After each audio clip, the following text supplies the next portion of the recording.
Meditations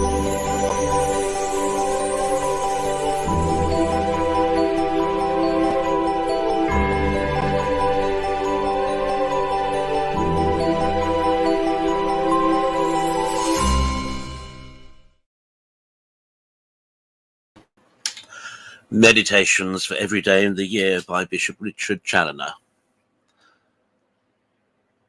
January 28th. On the presumption, folly, and madness of the wilful sinner. Consider first the desperate presumption of a worm of the earth that dares to attack by wilful sin the Almighty Lord and Maker of heaven and earth, who holds the thread of his life in his hand, and can in that moment let him drop into hell. And what can the wretch expect from making war with God? With a God who is eternal, immense, and every way infinite. A God whose eye is ever upon all his ways, and who has an infinite hatred of mortal sin. A God without whom he can neither live, move, nor be. What then can he expect from making this God his enemy, but the loss of all manner of good, and the incurring of all misery, both temporal and eternal? Alas, from the moment he engaged in this desperate war, the sword of God is drawn against him, and continually hangs over his guilty head, and the perils of death, judgment, and hell encompass him on all sides.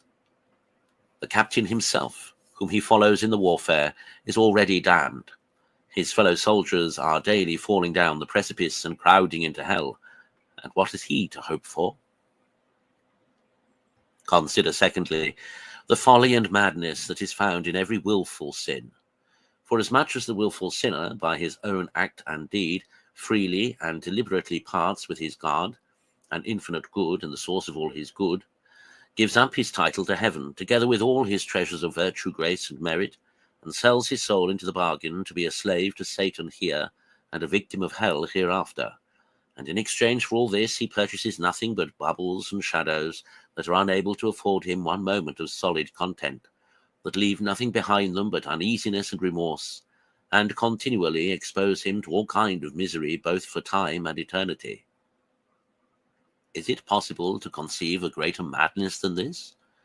Alas, it is exchanging heaven for hell, God for the devil, the supreme and infinite good for the very abyss of endless and infinite evils.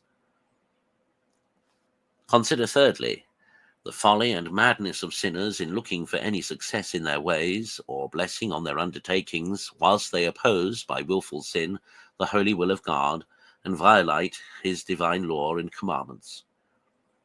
All men have an inbred desire of their own well-being. This the sinner pretends to seek in the unhappy choice he makes, whenever he indulges himself in sin. But alas, in vain does he seek it where 'tis not to be found. He seeks for happiness in the way that leads to all kind of misery. He seeks for honor in that which is in itself most disgraceful, and which strips him of all true honor. He seeks an imaginary gain in that which brings with it the greater of all losses. He seeks for pleasure and meets with pain, discontent and uneasiness. He seeks for peace and joy, and finds nothing but disturbance and sorrow. He seeks for a false liberty, and falls into true slavery. He seeks for life, but all in vain, because he seeks it in the region of death. And can anything be more extravagant and mad than to seek for any good, whilst one wilfully turns one's back upon the source of all good? Alas, the soul here experiences to her cost, in the opposition and disappointments she meets with, in all her projects and all her pursuits, the truth of those menaces of God by the prophet Hosea, chapter 2, verse 6. I will hedge up thy way with thorns, and I will stop it up with a wall, and she shall not find her paths, and she shall follow after her lovers, and shall not overtake them, and she shall seek them, and shall not find them.